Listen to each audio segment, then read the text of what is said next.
Today we're going to be working out with the world's strongest man, and the world's strongest coach is my dad.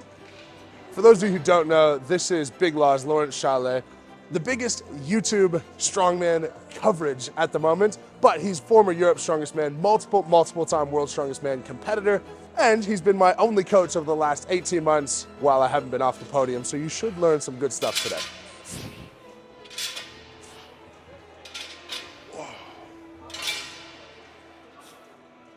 What do you want to work up to? Just whatever's in the program. I think What have we got? 330. 330, cool. So the main goal for you is grip. Yeah. We know you got the speed, so just focusing on making sure you don't drop the damn thing. Yeah, simple as that, isn't it? Last time I did it, I did it with straps all the way up to the top set. I know you've talked about that in the past. Seemed to work really well. So your next block of training that we've got coming up, you're going to do 1 week without straps, 1 week with straps. Sure. Just to not So over every fatigue. other week? Yeah, because if we're Right. going to go super heavy every week, plus you've got the dinnies, deadlift, it's all going to kind of be quite taxing. Yeah. So I want to make sure we're not taxing the grip too much, because if we're going to push it too hard, it can actually be hard to recover from. Because if you're going to be going 400 plus, and that's going to be starting to take it out of the hands pretty quickly.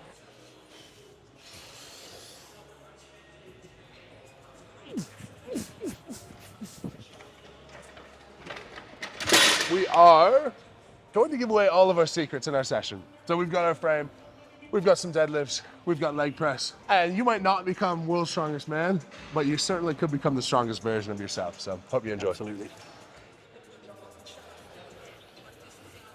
So just giving you a few tips for things like farmer's walk or the frame. Really, it's two important things. One is how fast you move and having the balance of the equipment. And secondly, it's just grip strength. Grip is really, really important on this, because obviously if you can't hold it, then you can't finish it. So I'll just show you, if you come over quickly. A lot of people make a mistake of kind of like just grabbing the bar and having the bar go through the fingers. You want to try and make sure that the bar is going through the palm. So I try to keep this part of my hand straight and get the bar into this part of my hand rather than in my fingers here. Because if it's in your fingers, it starts to open up. It'll pull against the little finger and start to open up as it gets heavy. Whereas I'm trying to go through the hand in this position. So the back of the wrist stays flat rather than turned out. Then, lifting wise, very similar to a deadlift, trying to maintain a good drive through the floor with the legs whilst pulling with the back. And then the last tip I'll give to really help on speed is, imagine there's a white line along the floor. You're going to keep your feet either side of that line, and you're almost going to glide along the floor rather than run. Things like yokes, frames, farmer's walk, although it's a speed event, you're not going to sprint because you're carrying too much weight to kind of come up off the legs. So what we're trying to do is glide along the floor as quick as possible, almost like a speed walk rather than a run. You get yourself nice and tight, arms straight, drive hard, and then just fast feet. Yeah, I find this very similar to the Arnold's frame, because these handles, a little bit early, a little bit thicker, and then the pick is lower, and these are slightly narrower than the Arnold's frame. Yeah. And I find slightly wider, a little bit easier. It takes out to be about the same. If you look at when Mitch moves, the feet are quite narrow. He's not in a wide squat stance. The feet come close, and that allows him to maintain balance as he moves. It's that fast foot speed. You can see there's no real height coming off the floor with the feet. It's a glide along the floor, and that's how to keep control of the implement whilst moving quickly. Say average person wants to improve their grip strength, what would be your top couple of exercises for them? Keep it simple. So firstly, farmer's holds, because you're using the implements, very, very easy to set up.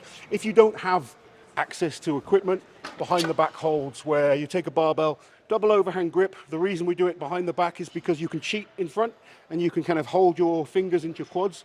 So doing it behind, it actually makes it harder. And then body weight hangs, real simple.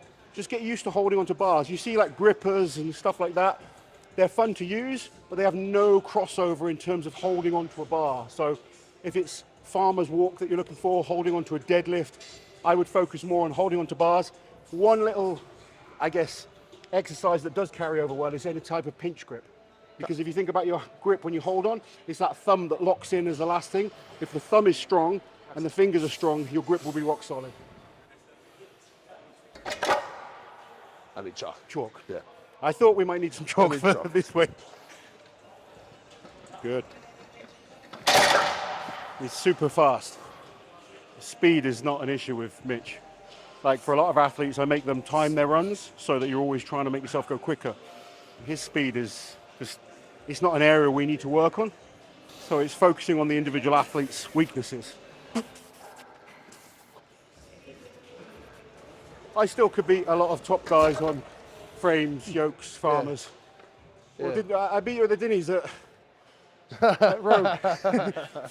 The one time we went head to head, I'm 1-0 against Mitch. Nice, good speed.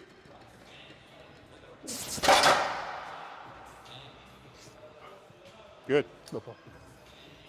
That's fast. How many sets? We got 2 or 3 sets? 2 technically.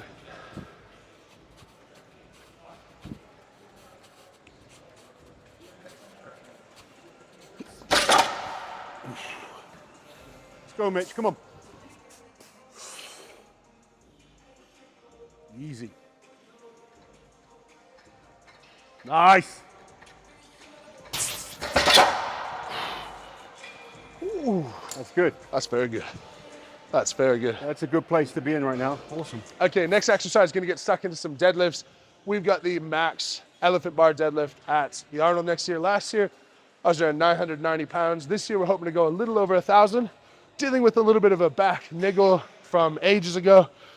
So we'll probably take it easy today and just see how it moves. Clean up a little bit of technique and we'll feel what we can.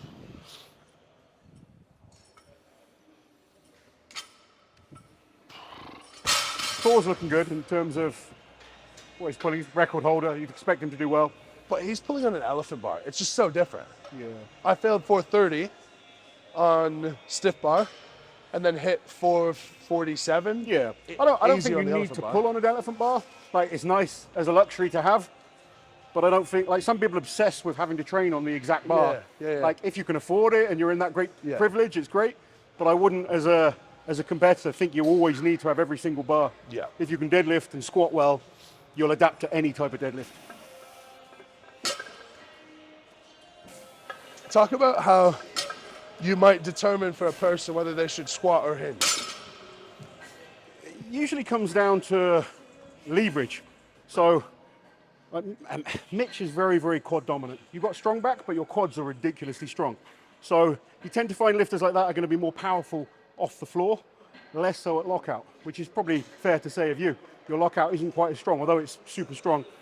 You get like a lot of the, you see like the smaller powerlifters where they're a lot more squat in the legs, but they've got a longer torso and they can get a much higher start position. So you'll see, especially on some of the bars now that flex a lot more, you can kind of just start like this and they're just like popping their hips through. Whereas for you and me to do that, we need arms that are like gorillas. Yeah. So you need a lot more leg power to get that bar high enough over the knees to then hinge through with the hips. Do you think you could take a measurement of femur length, torso length, and arm length and basically come out with what someone should look like? I think you probably could. I'm not the person to do it. I'm more of a visual person, so I need to see someone lifting. Sure. But someone much smarter than me could work that out for sure. Easy. All right, let's see what you can do. Now it's an actual battle.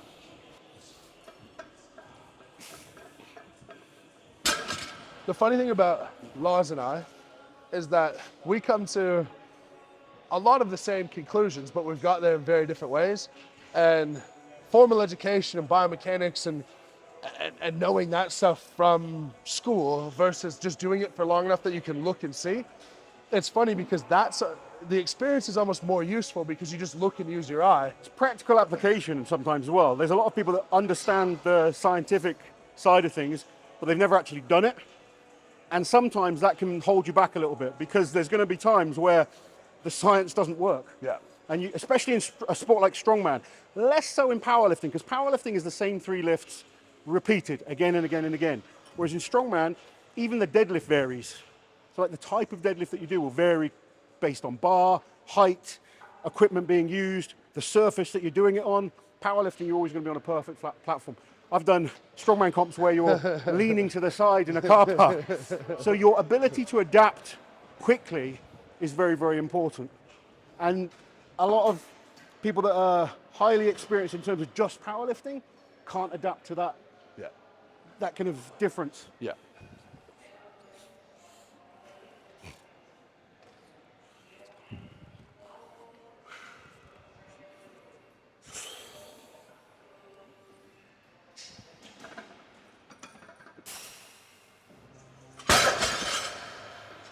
Pain free.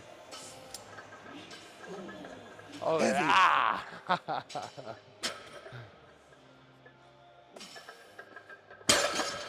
Heavy. Are you the same as me though? Like when you're out of shape pulling 270 and it feels heavy, it feels mostly the same as being in shape and pulling 370 heavy? Yeah. I'm very much a goal-driven person. So once the goal isn't strength related, my motivation to lift heavy just plummets very quickly. Yeah. I think something that people will be surprised about is how little we talk about things like technique. Because at a certain point you become competent and then you have to figure it out for yourself and what feels good. And Sure. You toss an idea out there and how does it feel? Tell me, what do you think makes a good coach for someone at the top level? I think where you benefit mostly from me is stopping you doing any stupid shit from time to time. And Just define stupid shit. Like what would I want to do? Mitch can do a lot of stupid shit. It's very easy to, and I'll say this about everyone, like Mitch is a great coach. He understands technique. I'm a good coach. There's lots of good coaches out there.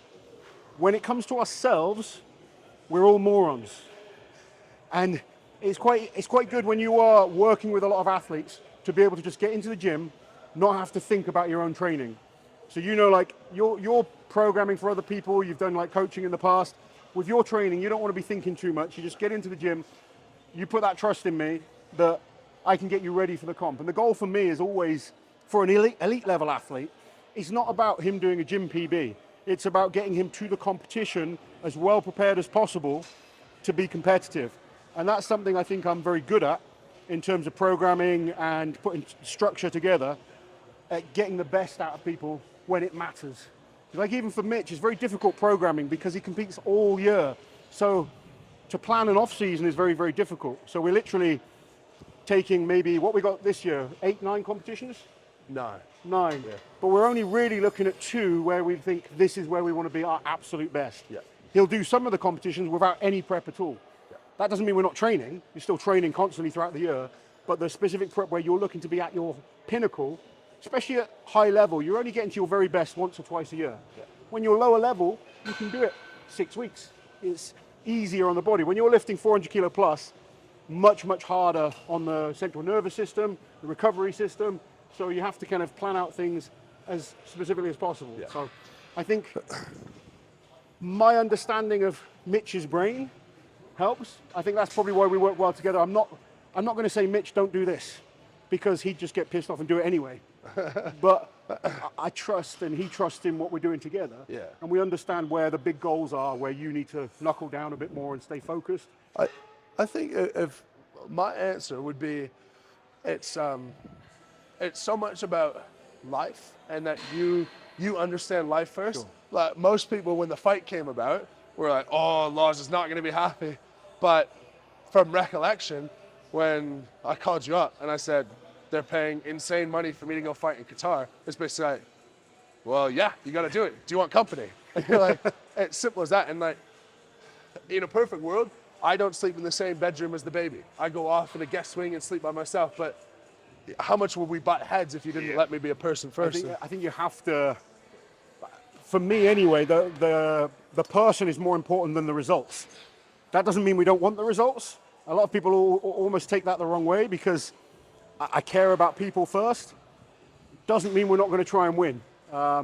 Some people, they want win at all costs. And if that is what you want, I'm probably the wrong person for those type of people.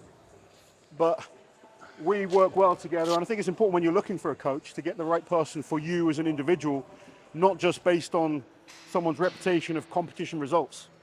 You might be benefiting from that Hitler type, you know, you have to do this, you cannot break a plan. That might work for some people, but for Mitch, that's not going to work. Very quickly, I think you'd be getting rid of that coach. Yeah. It just wouldn't work for you as a person.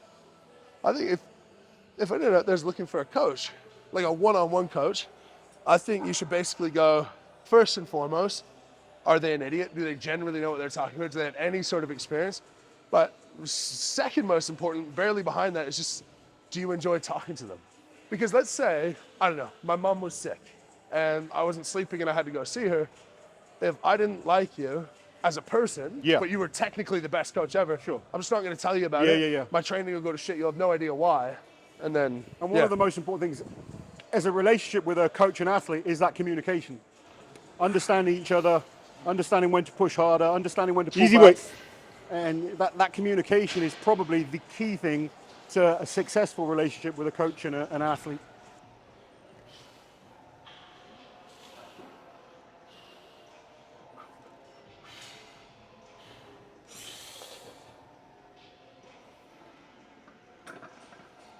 Nice.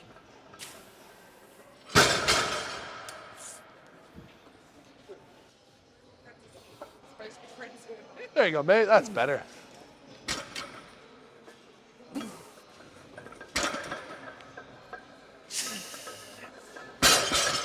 Where'd that come from? Belt. Right, that was way better. Yeah. It's good.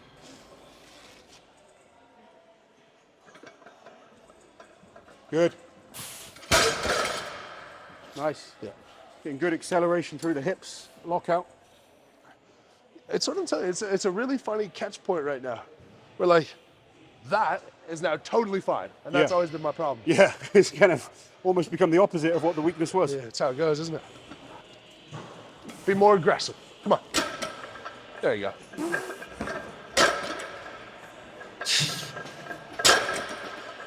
Come on now. Good man.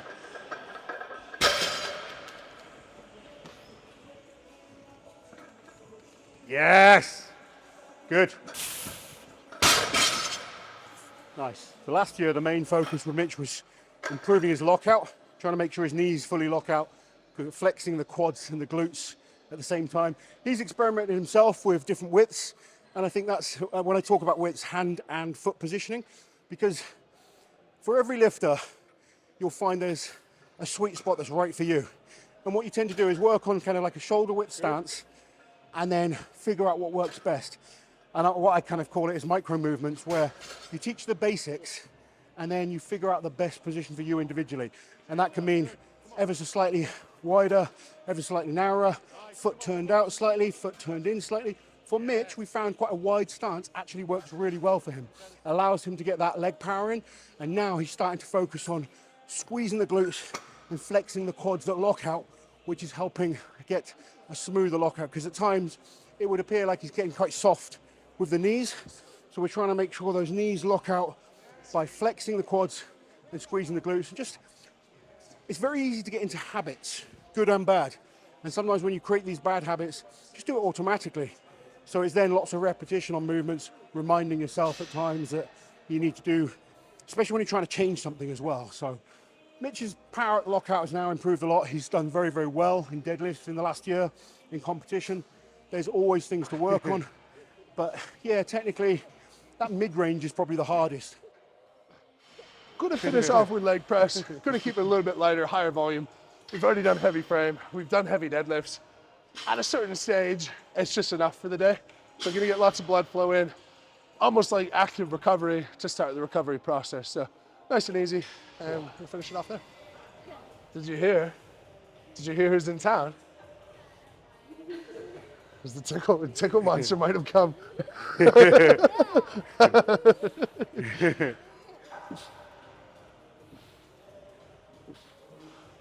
Alexa, say 5 more.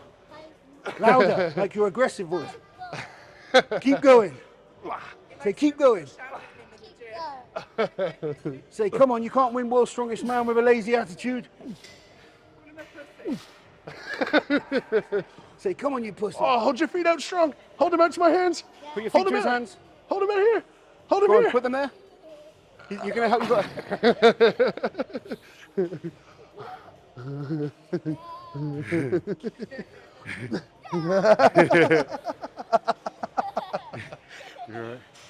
Okay, that was training session with myself and my coach.